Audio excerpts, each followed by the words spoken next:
লাগছে আমার হলো বড়ি, উচ্ছে আর নানা রকম সবজি, যেরকম আছে গাজর, মিষ্টি আলু, আলু, পেঁপে, কাঁচকলা, পটল, বটবড়ি, বেগুন, ঝিঙে, হ্যাঁ, আর হলো একটা কাঁঠাল বিচি।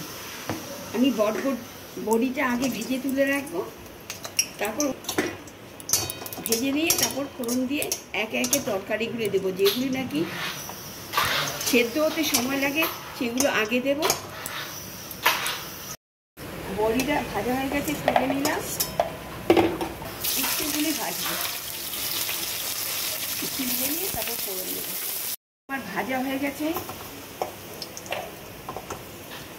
তেজপাতা, সর্ষে আর রাঁধুনি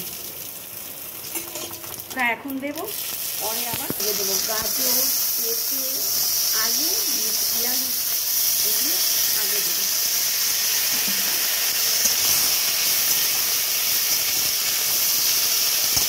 আমার একটু নুন দিয়ে চাপা ঢাকা দেবো। একটু ভাজা ভাজা হয়েছে, এবার কাঁঠাল বিচিগুলো দিয়ে দেবো, তরকারিগুলো দিয়ে দেবো।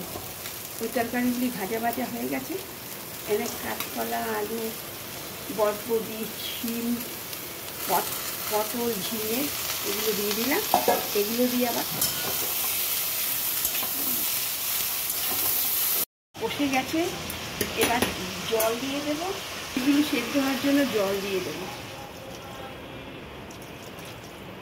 আমার সেদ্ধ হতে হতে একটা সর্ষে আর পোস্ত এটাকে নুন দিয়ে পেস্ট করে দিই। প্রায় সেদ্ধ হয়ে গেছে, উচ্ছে ভাজাগুলো দিয়ে দেবো, আর বড়িগুলো দিয়ে দেবো, আর যে পেস্টটা করে রেখেছি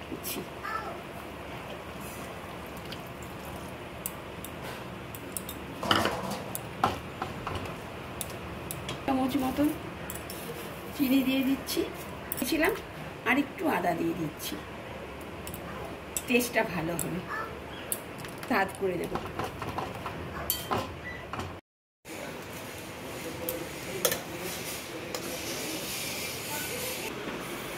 শুক্তো আজকের রেসিপি ছিল।